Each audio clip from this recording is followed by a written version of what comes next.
It's April, and it's the best month of sports of the year. We have the eternal optimism of a new baseball season beginning. College basketball wraps up. Basketball and hockey are getting ready for the playoffs to kick off. And we got the Masters on TV. Even the NFL has its draft later at the end of the month. Every sport, we cover it all from the perspective of the Bay Area sports fan here on Silicon Sports Spectator. Hit it.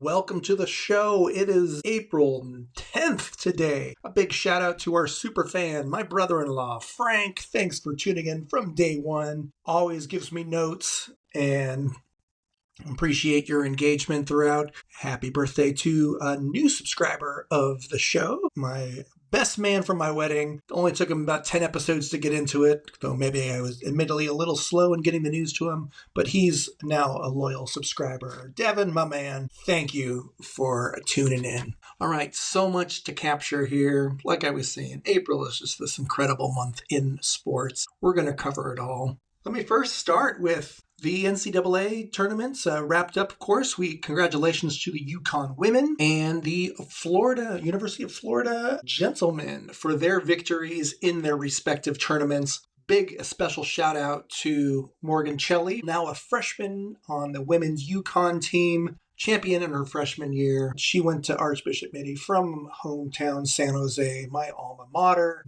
Great to see you represented. More big things to come in that organization, I'm sure. What an incredible program. UConn, of course, steamrolled in their championship game. Hats off to them. And the Florida game came down to the final possessions, really. What more could you ask for in a tournament? But with the end of the Final Four, we can begin to turn our attention to drafts for the respective leagues. Still a little bit ways away before we start talking about the NBA. We kind of know Cooper Flagg is the top name there in terms of prospects. But after that, I kind of learned a little bit about a few other names, but I'm not sure about how exactly they rank. WNBA, it's a little bit more clear, and I've been watching this closely. The draft will be this weekend, April 14th, and the Valkyries have their inaugural pick. Setting up the roster, they are picking 5th this year. Paige Beckert is the consensus overall number 1 pick. She'll go to the Dallas Wings. The Valkyries sitting at 5. A little bit of uncertainty as to who they will go with there at that pick. Most mock drafts I see have them taking Anisha Morrow out of LSU, solid forward from that respected program. The pick that I would love to see, only just from watching the tournament here, the one that kind of impressed me for where we're drafting with the Valkyries, Haley Van Lith from TCU really impressed me during the tournament. She's started her career at Louisville, did a year at LSU, and then finished off her year at TCU. She's been a winner everywhere she's go. TCU made it to the Elite 8 in their tournament this year, and so that's a name that's been rising up the draft boards, and I would love for the Valkyries to take a close look at her for the 5th pick overall. But Anisha Morrow also looks great. If that's who we end up going with, there's a couple others been floating around there. We'll see what we end up. Don't forget the real plan though is we're going to tank next year for Juju. So that's really our strategy. I've been advocating it all along. But hey, even if we ended up with the 2nd pick next year, Lauren Betts out of UCLA. Damn. That person is a franchise player right there. So good luck to the Valkyries this weekend. Really excited to tune in and see who they pick and see how their roster gets formed out to be. We already got some good pieces. See how the season goes. For the Valkyries, also, just this week, individual tickets went on sale. And I was all excited about this until I went and looked. Well, this is the problem for fans looking to buy. When you sell so many season tickets, there's not a lot left over when it actually comes to regular seats or non-season tickets, individual game seats. But definitely some availability there. I'm still going to go to some games. We'll see how it all works out. Be sure to grab those tickets soon. I suspect that they will be selling out a lot of games, which is exciting for our debut franchise for the WNBA here in the Bay Area, playing their games at Chase Center. All right, lots of NBA news with our Warriors as they're getting into this playoff time. I'm not sure where to begin here. In the past week, the Warriors had big wins over the Lakers, against the Nuggets, big win against the Sun. They'd have losses to Houston, and last night, this train wreck of a game against the Spurs, losing on a last-second buzzer beater by Harrison Barnes, former Warrior, comes back to haunt his own old team. Yikes. That was a game we needed, and we lost. Really disappointing. Should have had that game. Awful turnovers, especially late in the fourth quarter. Excusable. We got 2 games left on the season against Portland and the LA Clippers. Portland should be a win. The LA Clippers is going to be a tough one, especially since we are fighting for position against them, no less. So that could be a huge game, determining whether or not we get into the play-in game or if we end up a little bit higher. Yikes. But elsewhere, I do want to I'll share some positive news too, is I did have the fortunate experience through a partnership that my company has with the Warriors. I had a really cool experience with the organization. Got to go to the Denver game. But not only that, I was a guest for pregame activities due to this partnership, as well as got to be a guest in one of their suites. So that was a really cool experience. Thank you to the Golden State Warriors for treating me well, giving me an incredible experience there at Chase Center. I also want to give a special honorable mention to Festus Ezeli, former Warrior and current broadcaster for the organization. Took time out, and this particular program that my company was doing with the Warriors, working with a lot of high school students, disadvantaged youth, also a college for special education adults. Anyways, as Festus Ezeli took time out of his day to come up, hang out with all the high school students, shake hands, take pictures, and it was something that he didn't really need to do at all, but I appreciated him taking the time, and just he was wonderful with everyone. So thank you, Festus. I look forward to working with you in the future. Also had a cool experience before that particular game while I was hanging out in Thrive City that I got over for the first time. Check out Splash, the new 2-story sports bar right in the heart of that Thrive City. Food looks great. I'd love to bring in a party sometime. Check that out. Also related to the Warriors, the Santa Cruz Warriors are C-Dubs. They unfortunately were eliminated in the G League playoffs. I did have a positive, though, that come out of that was that Braxton Key, forward for the Santa Cruz Warriors, who's now been called up by Golden State, he won the G League Defensive Player of the Year. We got to see him get a few minutes of playing time with the Warriors on his call-up. He got a few minutes in the Suns game. So congratulations, Braxton. Hopefully you can build on that success. Maybe even make a roster spot next year. See how things go. Congratulations to the Santa Cruz Warriors on a very good season.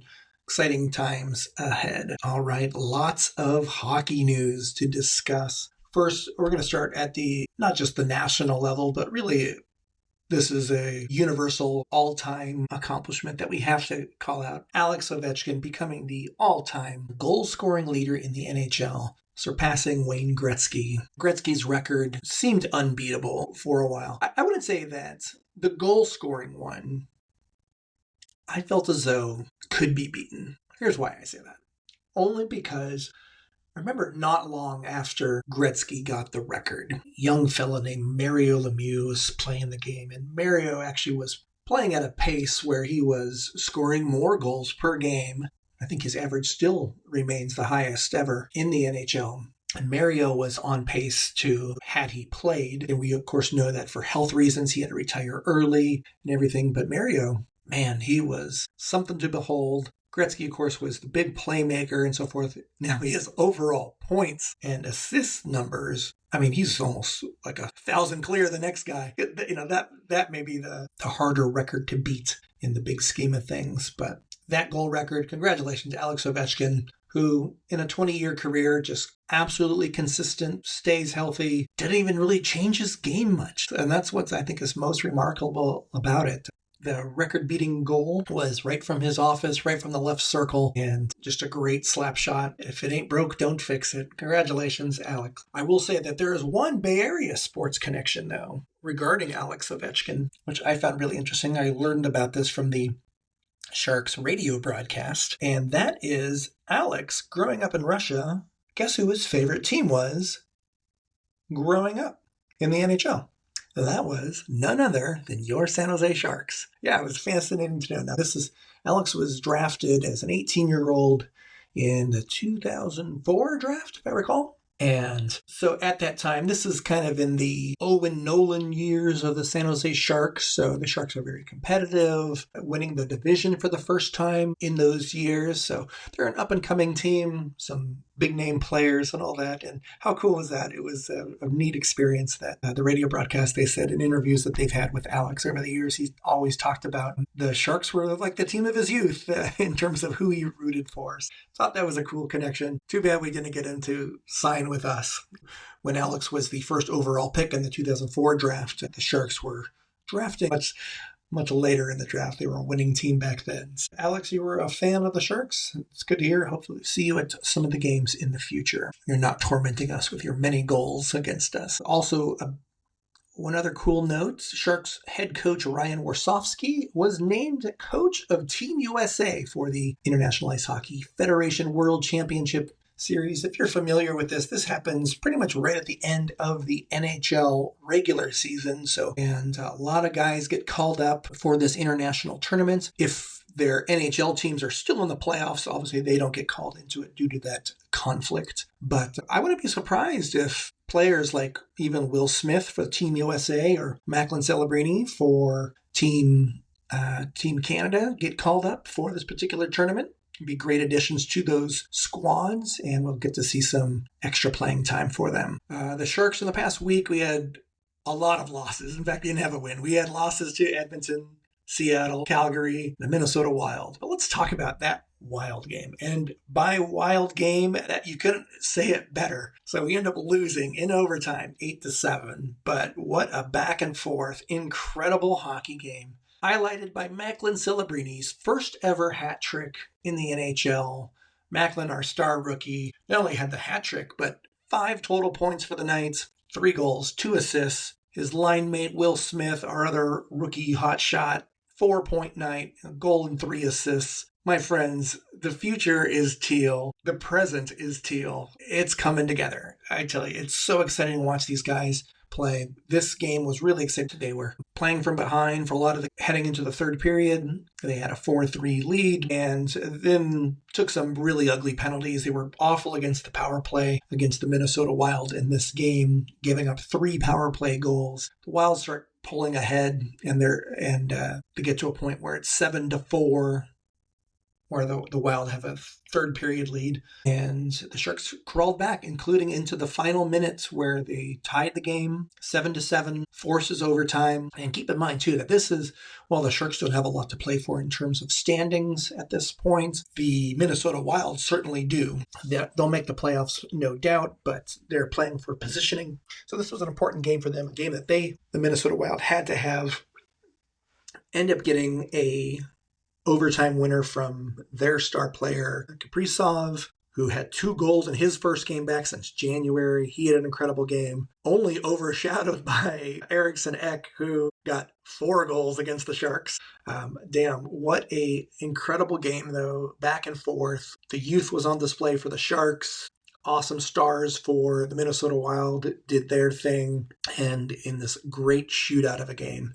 I walked away from this just feeling so excited. Again, I don't think I've been this excited about a loss for the Sharks all season, but this one was one where you couldn't help be excited for the team. Next up for the Sharks, 4 games left this season, and the next 2 are on the road in Alberta. And I bring this up because this was the road trip that I joined the Sharks on last year, where I got to go to back-to-back games in Edmonton and Calgary. That's what the Sharks are doing the same right now. I tell you, the players always say that this is their favorite road trip of the season. It's often the one where the fathers join their sons on the father-son tour. They handpick this particular road trip as the one because you get to go to beautiful Calgary. And let me tell you, April in Calgary is awesome. I was there last year. It's a little unpredictable in terms of weather. I got lucky last year when I went when it was just beautiful springtime.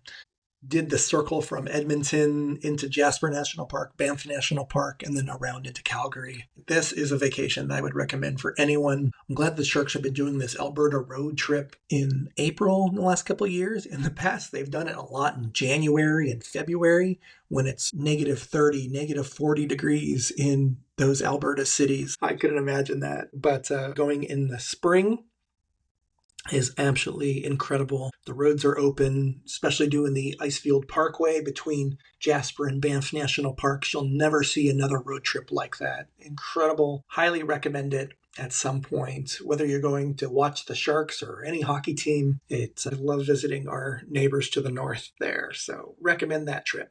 Last notes about hockey, just the Barracuda are down to their final few games of the season, down to 4 games left in the regular season, that is. Looks like they are looking good for the playoffs. But what's nice about the Barracuda, who they're probably sitting 4th or 5th right now in the standings in their division. They'll make the playoffs, but they are retooling a lot just with the NCAA and the OHL seasons beginning to wind down. The OHL being like the amateur league in Canada, and we're starting to get pieces for the Barracuda, some of our top prospects joining the team. So just in the past week, we had super prospect Quentin Musty join the Barracuda. Igor Chernisov, our second round pick from last year's draft. He just joined the Barracuda as well. Watch out for him. I think he only played 30 games at the OHL level, but he was more than a goal per game score, multiple points per game average. Incredible to watch. 19-year-old kid has professional experience in the KHL, the Russian league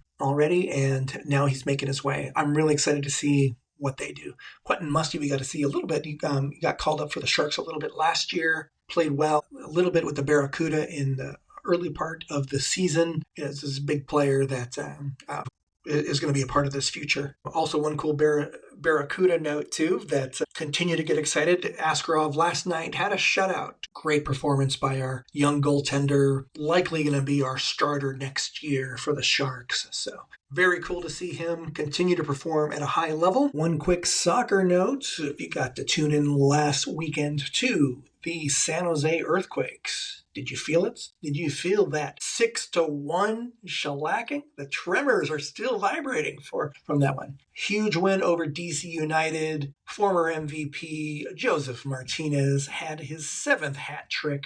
3 goals for our top guy. Joseph is now the 6th all-time leading scorer in MLS history, so he's moving up those charts there. Great to see. As of this, too, the Earthquakes, top scoring team in the MLS West.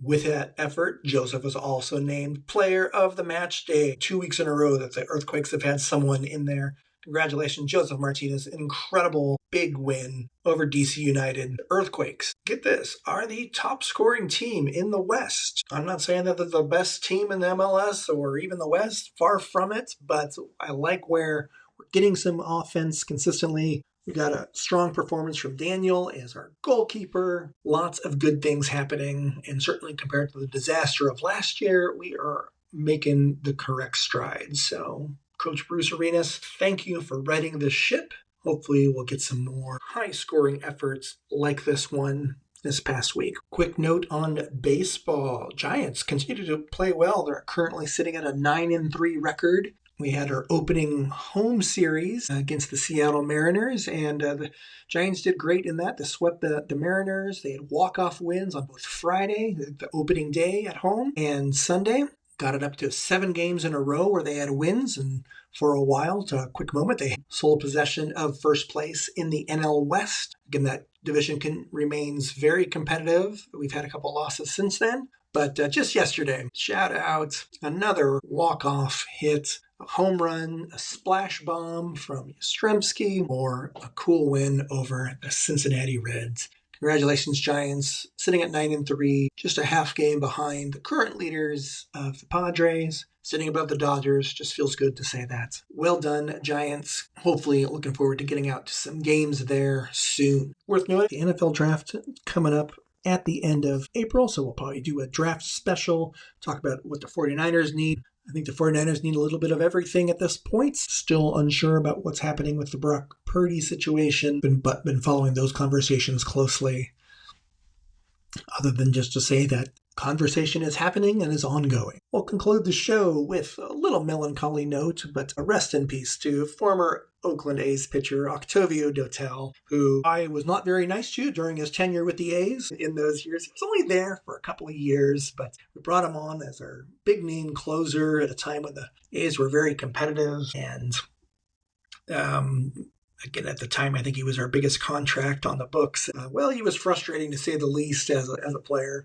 A lot of blown saves, and I think I eventually lost that position. Ended up trading him after a couple of years. But nevertheless, again, his life came to an unfortunate end. It was down in the Dominican Republic and died in this tragic accident with a nightclub collapsed and among 70 people that perished in that awful accidents. But Dotel, what we used to call you, Octavio, No-Tel Dotel, you will be missed. Thank you for your contributions. Great career in the MLB.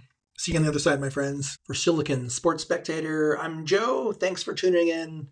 As always, subscribe, hit the bell, leave a comment, all that jazz. Take care, my friends. We'll see you next time. Out.